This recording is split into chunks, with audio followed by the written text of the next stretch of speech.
Coming up, the New York Football Giants continue to prepare for their home opener against the visiting Minnesota Vikings. We go in the trenches for that rebuilt offensive line for Big Blue. Take a look in the backfield and how Devin Singletary can benefit in his matchup against Aaron Jones. And also, notes and quotes from Joe Shane and also Daniel Jones as we dive in next.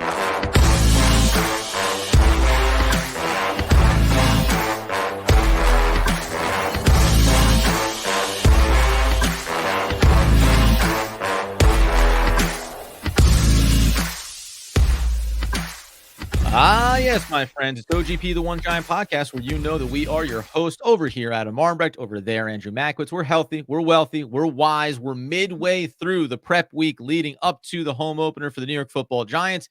We've got some interesting things reflecting back on Hard Knocks and one Joe Shane. We've got Daniel Jones brimming with confidence, but we're going to start, Andy, where it matters most for Big Blue and maybe for the Vikings as well, in the trenches and with these offensive lines. Adam, this is the first time going into the season in many, many years that Giant fans have to be encouraged from what they saw on the offensive line in the preseason, not only from the free agent acquisitions of John Runyon Jr. and Jermaine Illuminor when Joe Shane went out in free agency and made sure to make it a priority, but you've actually seen in the preseason when some of these players have been playing, you've seen the offensive line look much steadier than it has previously. And on top of that, just remember, we cannot underestimate the impact that Carmen Bricillo may have on the Giants offensive line. It feels like just feels like there's a different feeling inside that room where like people have way more confidence than they ever had before. Do you feel the same way in regards to the offensive line and how Carmen Bricillo has made an impact? Well, I do. They went out and they signed key players. You still have Andrew Thomas, one of the best left tackles in the league. Obviously, there's still question marks about the depth and whether or not John Michael Schmitz is going to come into his own in year number 2. But the weird part is, Andy, is that maybe at a high level, most people don't. Because looking at 2024, Action Network ranks the Giants offensive line 29 out of 32. Pro Football Focus says 29. Pro Football Network says 23rd, slightly higher than a handful of other places. They come out of such a bad 2023 season. And the expectations, obviously, I think are very much TBD. When we talk about Minnesota, it feels different.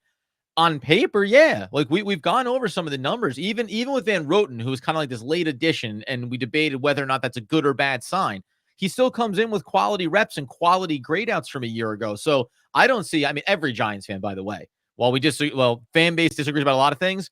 Everyone's like, well, the offensive line is obviously better. And I think it's really hard to think we're going to come out of this year not being better. I'm almost a little surprised that maybe on paper, they're not getting a little more projected success than what they are right now coming into the year. Well, it does feel like, and we're not going to get too far into the weeds, but there's always like a synergy and a connection between the quarterback play and the offensive line. It's like magically the Kansas City Chiefs offensive line looks great when it has Patrick Mahomes out there being able to have like super poised pocket presence. Ooh, maybe I'll coin that phrase. That sounded really nice as it rolls off the tongue. Hold on, might be onto something there. But obviously, with Daniel Jones holding the ball a little bit more, some of the sacks were on him last season and beyond. And so I'm really curious to see what this revamped offensive line is. At least Joe Shane and Brian Daboll and Mike Kafka and company decided we cannot go into this with Marcus McCathan, Joshua Ezeudu. For as much as we like Justin Pugh, you can't just pull him off the street and have him play. They actually made a conscious effort to get veterans who have had success, that have started multiple games other places. And so, yes, everyone should feel more confident, because if the offensive line is not improved, we're going to see a lot of what we saw in 2023 instead of what we saw in 2022. And honestly, one of the big ones here for me, I think, when you look across the line, even beyond, you certainly don't like that John Runyon Jr. was dinged up in preseason, just not even from seeing reps, just being healthy. And then we talk about Van Roten. I will be watching Illuminor. Again, the high-level question is, coming into the year, how did they intend to plug these players into the offensive line, and where did they end up shifting to? Illuminor, a year ago, obviously playing 905 snaps, 34th in terms of the number of snaps he played, 43rd in penalties with 5, and then tied for 15th in sacks allowed with 6. You're playing at a key position here. You're going to go up against, at least in the first couple of weeks, maybe not what we consider to be elite-level defenses, but got to set a good baseline out the gate. So he's one of the key players I think you watch early in the season. We know how tumultuous that right tackle position has been for the Giants. But flip it over, Andy.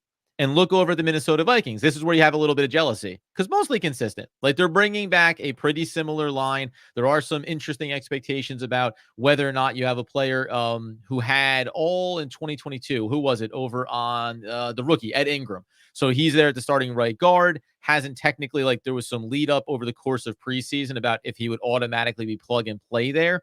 And then you also have Blake Brandel. He's listed as the starting left guard on their unofficial depth chart coming into the year too. Last year was Dalton Risner. Don't know if I haven't seen any confirmation there. We'll get it by Friday about who officially is going to be their starters walking into week one. A little bit, but mostly consistent. And when you're going to have a new quarterback under center in Sam Darnold, and you're going to have a new running back in the backfield, we'll talk about in Aaron Jones. I'm just jealous. I'm just jealous that you had pretty good players giving you pretty good ball, and they're all there again the year after year. Yeah, and you left out one name that is obviously important, and that's probably their best offensive lineman in Christian Darrisaw, who Yeah, top plays three left. there. Those key three, which were like automatic left tackle, right tackle, and center there. Darrisaw being on the left side. Yeah. Yeah, Darrisaw is has the impact that Andrew Thomas has for the New York Giants, where it's the Yep. one position that no matter who you end up shuffling around, you feel very confident that you have the left side of your offensive line secured with the left tackle. He's one of those names on the short list that you would compare Andrew Thomas, Trent Williams, a handful of other players in that regard. And so, yeah, it's nice that they have consistency and continuity. It's something that hasn't been there for the Giants across the offensive line. So you have to think that helps, especially when they're going to have a new running back in the backfield in Minnesota. Let's go inside a layer deeper there because there's some rankings for Minnesota's line going back to last season, passing and rushing. And where do we think that meets in the middle when you have a new quarterback under center? But inside the backfields for both these teams and on our side, Devin Singletary. There's a lot to be excited about, especially early in the year for him in this matchup against the Minnesota Vikings as well. We'll take a look at that in just one moment. All right, so when we talk about, we'll ask the unknowns about the New York Football Giants and their offensive line, but one of the things for Minnesota coming out a year ago. So this is where I think it's interesting. And if we talk about the Giants' defensive front and Dexter Lawrence and now Kayvon Thibodeau and Bobby Okereke and Brian Burns and even your boy, your number one in your heart, Azeez Ojulari, the rushing offense a year ago for the Minnesota Vikings, not great. Low in carries, by the way. They're not doing a lot of work. They were 28th in carries, 29th in yards per game. Yards per carry was 23rd, tied for 30th in rushing first downs, tied for 30th in rushing touchdowns. Fumbles lost, they were at the bottom. Like everything was bad essentially across the board.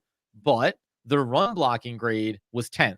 So production was bad, but in the trenches, it was good. You flip it over to how they did in the passing attack, Andy. That's where it's all elite. You know, it was Kirk Cousins. You know, you had Justin Jefferson. He missed a lot of games. Before we even get into that side of it, how much do you think now with the addition of Aaron Jones, a player who I think is good, but I don't know if he like jumps out where I am, the terrified would be too high no matter what the matchup, but where I'm nervous about the impact that he can have in a game like this. I don't want to downplay him, but I also don't want to oversell that the Giants' defensive front can't help mitigate that to a certain extent.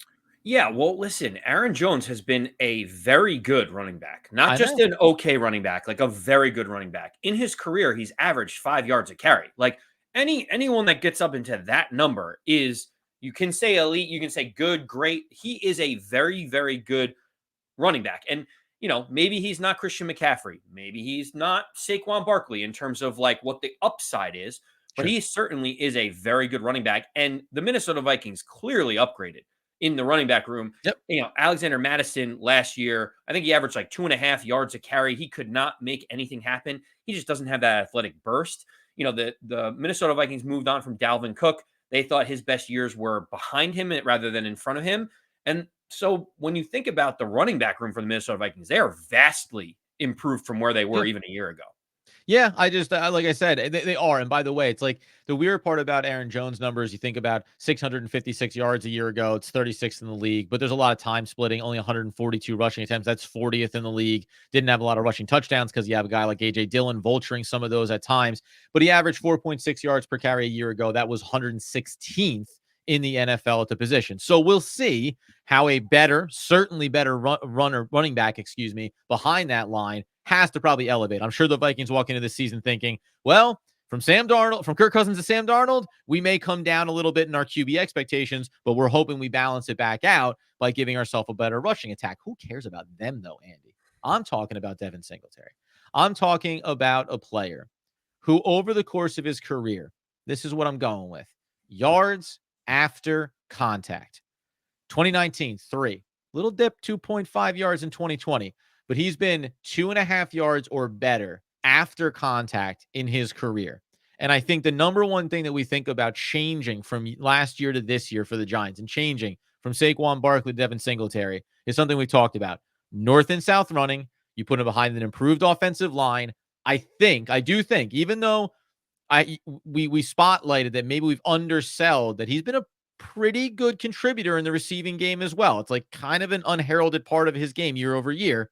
I think the North and South, give me 2.5 yards after contact. That means that on first down, Andrew, in a worst case scenario, the Giants would say, okay, 2nd and 7. We feel pretty good. We feel pretty good 2nd and 7. If we can get a yard or two before contact, now we're talking 2nd and 6, maybe 2nd and 5. Staying ahead of the chains to keep their offense open in that playbook, I think is really going to matter. I think that's what Singletary represents for them, especially this week. Like, I'm talking week 1 against this Vikings defense. So we've talked a little bit once the Giants moved on from Saquon Barkley into Devin Singletary, how different it was going to look for the Giants. And I don't want to undersell it because it is going to look drastically different. And the easiest way to explain it, you talked about the North and South running, Adam. I have 2 very simple stats that you can wrap your head around that will make you understand exactly what the Giants offense will look like. With Saquon Barkley himself running behind the New York Giants offensive line was the 6th most explosive player at the running back position with 20-plus yard gains, with 7 of them. He was explosive. When he got out in space, he was able to make things happen. On the converse side, Saquon Barkley also led the entire league in the amount of tackles for loss. So, like, he was clearly trying to make things happen as opposed to just finding where the nooks and crannies are, the 2-3 yards that you mentioned before. And so he was a home run hitter who had explosive plays, but also led the league in tackles for a loss behind that terrible offensive line. Devin Singletary is the polar opposite. Yeah. Devin Singletary, even though he was the lead back and keep in mind, Saquon Barkley was hurt for a few games. Devin Singletary was 21st in tackles for loss. He just didn't take that many tackles for a loss for a lead running back at him, like bottom 3rd in all of them. That's pretty good. Yeah. But when you think about it and you look, he was tied for 30th in explosive plays at the running back position. He only had 3 20-plus yard breakouts over the entire last season. And so what does that tell you? It tells you he's not going to get out in space and make people miss one-on-one and create the home run touchdown that you need. But he's also going to very rarely put you in 2nd and 12, 3rd and 13 by trying to wait too long and not take whatever the scheme is giving you up front. That, to me, just highlights exactly how much different the running back room is going to look for the Giants this year. No, you're 100% right, man. And we hope it's for the positive overall. It's all about the team getting better. Specifically inside this upcoming matchup, remember that Devin Singletary has carried it basically 4.2 to 5.1 yards across the course of his career, always above 4 yards per carry. But maybe more importantly, when you look inside of some of the specific numbers, in 2023, he had a positive run percentage, meaning going for positive yards, 83.8% of the time. And he also gave you a broken tackle percentage of 14.4%. Now, relative to other, we talk about, like, who else is doing that in the league. Listen, the king of it, I want to check in what the number was here. Jaylen Warren, man, just what do you think, top of your head? What do you think his broken missed tackle percentage rate was? 13%. I don't know. 30%. The guy was an absolute beast of at least 50 carries, ranked 1st in the league. Just going through some of these guys, you're talking about missed tackle percentage for Devon Aiken in Miami. He had a pretty high one as well. You talk about Khalil Herbert, had the 3rd highest ranking, 28% broken or missed tackles per touch. Kenneth Walker in Seattle, 24. Now, the interesting thing about that is, though, some of those names you're mentioning, we're not talking about guys that are getting the lion's shares of carries every single week, right? The higher the volume, the more you think it's going to reduce. It's one thing that I want to see early for Devin Singletary in this game and in totality over the course of this season is, hey, he has been a player that has gotten pretty consistent carries, pretty consistent touches, and giving you pretty consistent results. So it's one of those things where you feel like you can trust the variable there. There's one more thing that I want to bring up before we move on to potentially the impact here, we think, offensive and defensive fronts in this game on Daniel Jones, on Sam Darnold. When we talk about the running back room, there's a pretty good there's some pretty good metrics about looking at schedules and how it's going to fare. This is a key one for Devin Singletary. When you look at the New York Football Giants and the running back opportunity for success, this is a 94% quality matchup across the first 5 weeks of the season. We talked about records. We talk about how they want the season to go. If Big Blue is going to have success, you need to see Devin Singletary hit the ground running against a team like the Vikings. They added some pieces. They lost some pieces inside of their defensive front. This should be a plus matchup for him where he goes out and helps this team maybe say, again, first, second, okay, third down, maybe go for a pop, right? Like set the table for Daniel Jones in the passing game as you want Malik Nabers to go off early. Yeah, I couldn't agree more. That's a really good stat showing how important it is to get him involved early. And the one thing I just want to say, Saquon Barkley on the Eagles, he is a phenomenal player, but where Oh, the yeah, let's Giants not. are and Right. yeah, like where the Giants are and what the Giants need. The Giants don't have the talent all over the field to be able to make up for a 3rd and 12 or a 2nd and 10, and Right. 10, right? Whereas the Eagles have all these explosive plays. I think he's going to look great in Philadelphia. The Giants really need to stay in front of the chains because they don't necessarily have that right now. There's a longer tail conversation of why that is the case, but we don't need to get into it now. Just know maybe this year it'll just look like a more competent offense, just being able to stay in front of down and distance as opposed to waiting and waiting and waiting sometimes for the big play. How much do you think, before we talk about some quotes and notes, we have the contract officially through for Adoree Jackson. We have a snippet from Hard Knocks for Chicago Bears that includes Joe Shane, and then also where Daniel Jones kind of stands as we work our way through this week. When you see how high those numbers are in terms of the passing attack, do you look at Sam Darnold and say, this is the opportunity to get dropped into a very consistent offensive unit that has the best wide receiver in the game? Or do we think that this is going to be one of those like, oh boy, and maybe for us optimistically, Giants secondary, we'll talk about them deeper this week, but just that Sam Darnold is going to be the holdback, not the push forward on this offense, and maybe why they went out and got a player like Aaron Jones to say, let's make sure we don't ask the same things, even if we always thought that Kirk Cousins was Mr. Game Manager. Yeah, and it's also why they drafted JJ McCarthy, who ended up going down with a knee injury and is Right. not going to play, is because they've signaled that they need all the help they can get for Sam Darnold, and that's the smart thing to do because I don't necessarily think Sam Darnold is going to be the long-term solution for the Minnesota Vikings. Even improved under Kyle Shanahan and sitting behind Brock Purdy for the 49ers, he still only completed 60.9% of his of his passes. His career, he's 59.7%. His problem is that he is just not accurate with the football. He can't get the football to the people that he needs to. And that's very important when you look at the Minnesota Vikings and their best player is a wide receiver in Justin Jefferson. They have another explosive player in Jordan Addison on the other side. TJ Hawkinson is injured right now, but he is an explosive offensive tight end. To me, I don't know. Is a couple of years of seasoning for Sam Darnold riding the bench and sitting at the tire fire that the Carolina Panthers were, like, does that make him a better quarterback now? I don't know. This is one of those things where like players sit behind someone for a year or two and everyone forgets how they played before. It's almost like, Mitch Trubisky ends up going to be the backup to Josh Allen after like having a mixed bag of results with Chicago. Then all of a sudden, like after sitting behind him for a year, the Giants were after him, there was a bidding war for Mitch Trubisky. It's like, did the same thing just happen with Sam Darnold? I don't really understand it. We're going to move on here, but somebody did get in the comments the other day and they said, hey, Brett Favre didn't start on the Green Bay Packers. He started on a little team called the Atlanta Falcons. There were a couple of names thrown out there. Now, listen, did they have to go 20 and 25 and 30 years ago? Sure. But the bottom line is, Andy, the examples are out there. And certainly, it's funny. I wish nothing but the best for players that maybe come into bad situations and kind of get broken early in their career. Sam Darnold's in that category. I just hope he has that success starting in week 2.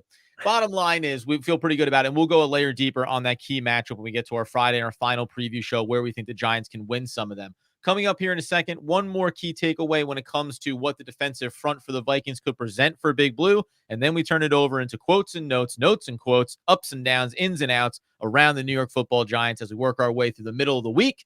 Coming up here in just one moment. All right, Andy. Taking a look as we prepare for, obviously, the Minnesota Vikings, there are some things to look at, like their offensive line, and whether or not we believe one of the best strengths for the Giants, our defensive front, can go ahead and dictate terms, maybe shut down Aaron Jones early, force them to have to lean into a passing attack that we can be prepared for. I don't think Minnesota wants to shy away from throwing the ball to Justin Jefferson. Hopefully, they're just doing it when it's on our terms as opposed to the other way around. They come out, they're throwing the rock all over the place, and we're kind of left being a little bit stuck. Now, the last note here for the defensive front for the Minnesota Vikings and where the Giants can have success. Vikings pass rush was relatively low when it comes to a year ago. Pass rush PFF grade of 60. That was 31st in the NFL, so relatively low, as in second to last. The Vikings were 13th in expected points added per pass play allowed. So that's certainly something where the Giants can maybe have success. And then their pass rushing grade was poor. The overall effectiveness, though, against the pass was league average. So the question mark becomes here. They had a strong pass rush performance of 90.6 pass rush grade when you look at a guy like Van Ginkel. So in some ways, it feels like what we would talk about any positional value for the Giants. There's good individual performers. Is the totality good enough? And they made some flips here in terms of some of their personnel at the linebacker spot. It's interesting. They come in weak, but that means that the Giants need to be able to take advantage of it. You and I talked about expectations for points.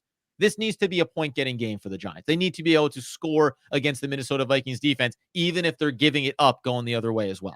Yeah, obviously, Danielle Hunter had been on the Minnesota Yeah. Vikings for a while, could get to the quarterback, but he was really their only pass rusher. I think he had 18 sacks last season. So while they were not a very good full unit, he was a great pass rusher in his own right. But clearly, it didn't lead to anything because the Minnesota Vikings defense the last couple of years has not been great.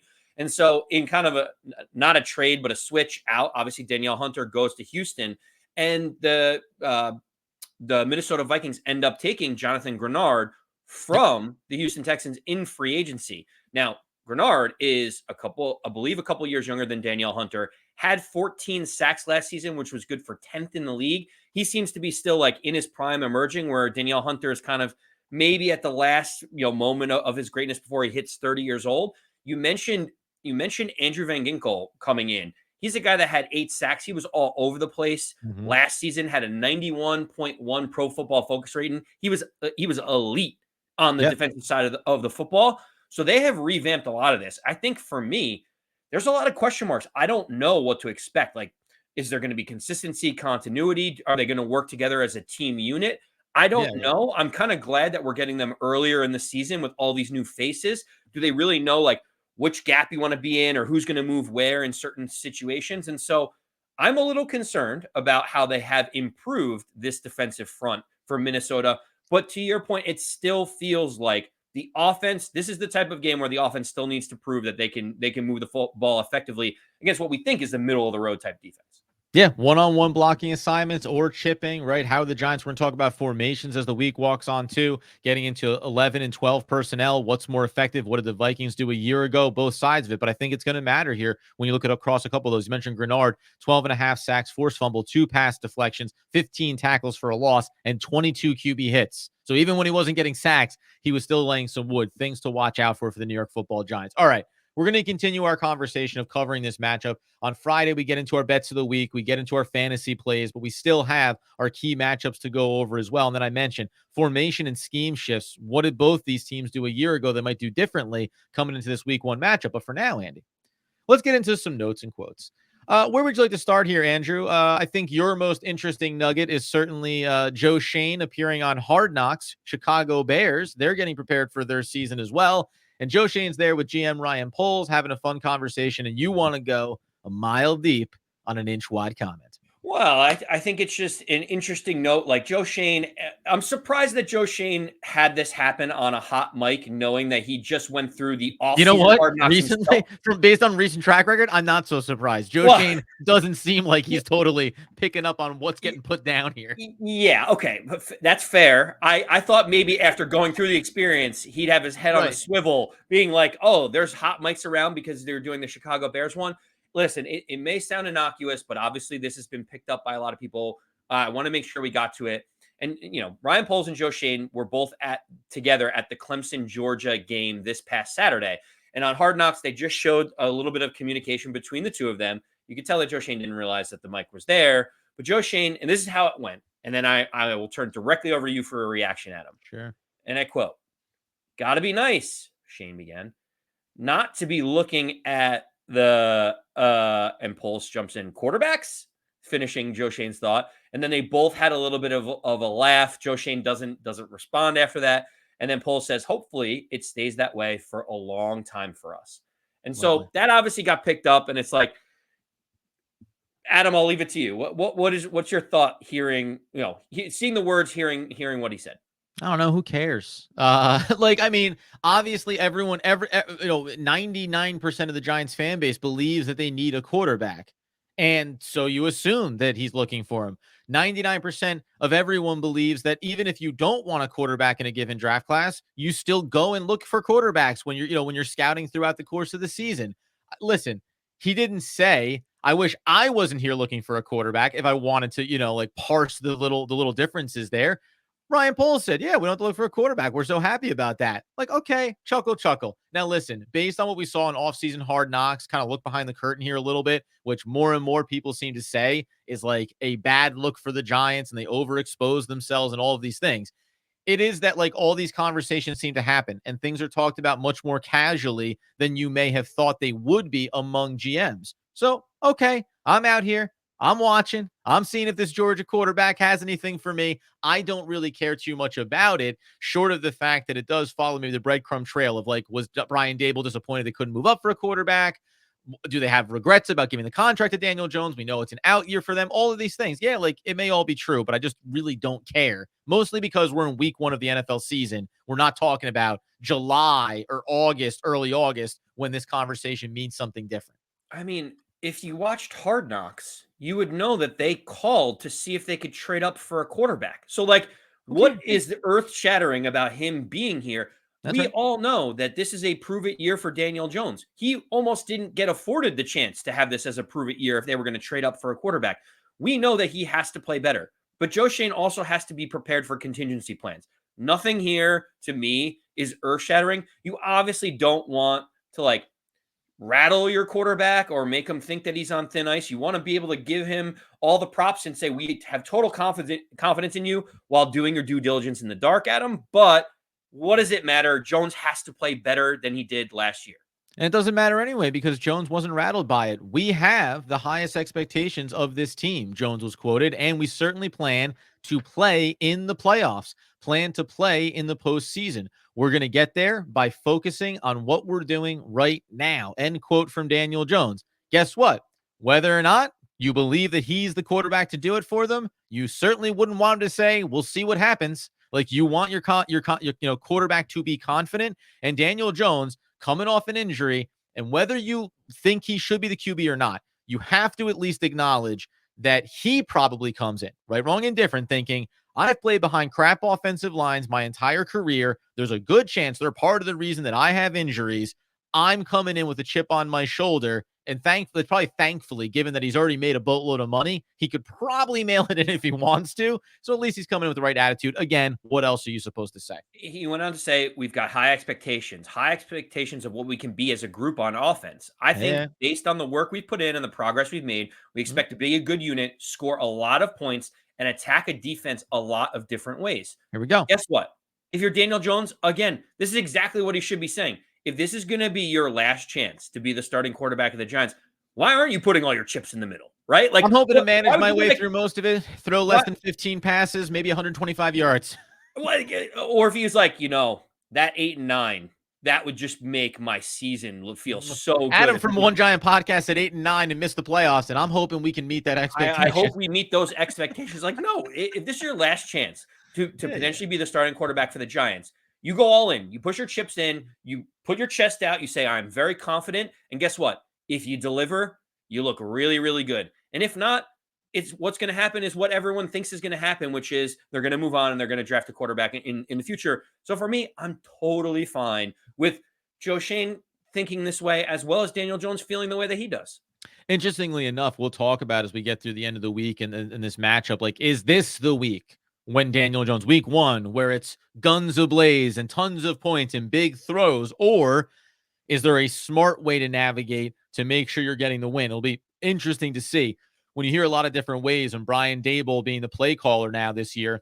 we expect right out the gates for things to look different offensively. Personnel looks different. We also expect the way in which they go about their offensive game plan to look different as well. Last one before we go, official word on the Adoree Jackson contract, basically confirming what we suspected. This was, we need somebody.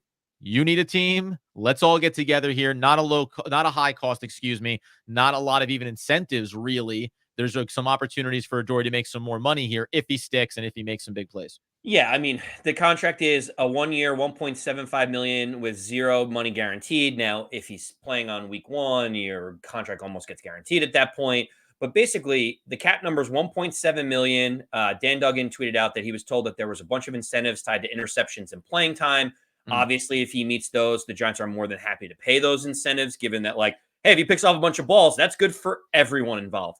But Adam, doesn't this feel? And I'm going to give a very strange analogy, and I want you to let it marinate for a second. Okay. But it's like, let's say you are dating someone and you have a significant other, and you break up, and then like you get invited to a wedding and you need a +1. You're like, well, I don't really want to go to this thing alone, but like I don't really have anyone else that I can bring to this wedding. So then you make the phone call. You're like, hey, listen, maybe one time for old time's sake, why don't you come be my date for this wedding? We'll enjoy the charcuterie plates early. We'll stand up for the toast, and then we'll just kind of take it from there. And maybe, we're not going to see each other after that. How does that land with you as a good analogy? I nailed that one, right? Listen, my aunt and uncle, they already know you. You know what I mean? You tell a good joke, you don't get too drunk, and you know how to do the two-step, right? I mean, that's all that matters here. Yeah, I think so. It's just, hey, here's a baseline for you. And by the way, when we get into the secondary and into Cordell Flott, we'll have injury updates about this week. How are both teams looking? It's like, I want this to be a revolving door, because you're right. Hey,